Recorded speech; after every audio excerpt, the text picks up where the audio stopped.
Alright, so if your rock tumbler is just making too much noise all the time, I'm going to show you how to make a noise reducing box that you can build in less than 15 minutes and will cut your noise in half. Check it out. Okay, to get started you're going to need a few things.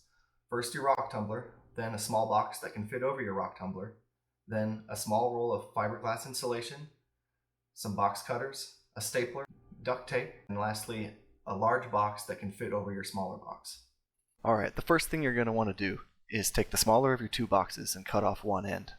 The idea is that once you cut off that end, you're going to be able to slide it right over the top of your rock tumbler.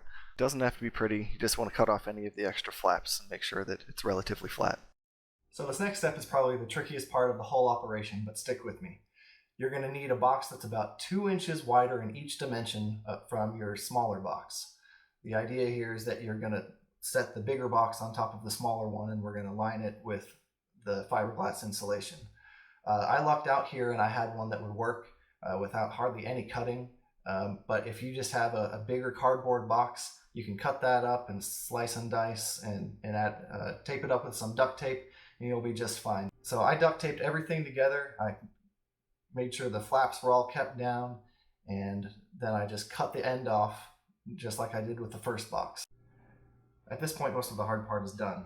If you have some nitrile gloves, I'd recommend putting those on to deal with the fiberglass insulation, but you're just going to open up the insulation and lay it out next to your bigger box and cut it to match the dimensions.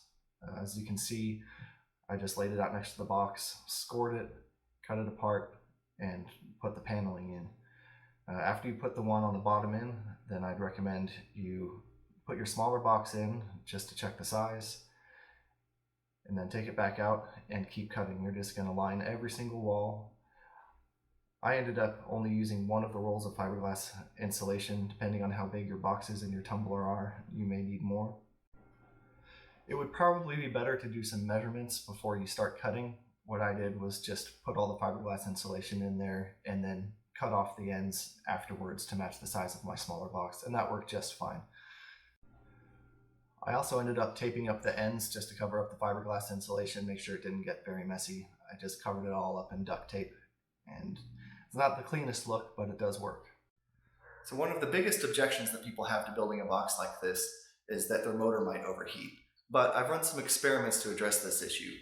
I let the rock tumbler run for an hour before I put the box on it, and then I measured the temperature of the motor, and then I put the box on top and let it run for another hour and check the temperature afterwards, and there was only a 3 degree Fahrenheit difference, so I really don't think it is that big of an issue.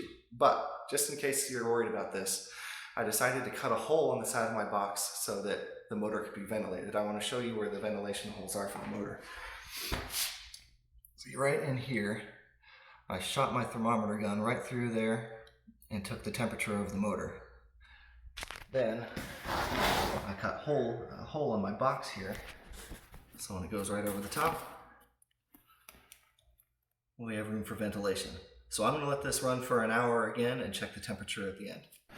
Okay, it's 1 hour later, and I just checked the temperature on the tumbler with the ventilation box, and it is the exact same temperature. It was 67 degrees before I put the box on and 67 degrees afterwards. So it looks like it worked, no worries there. So just how effective is this box? Let's go find out.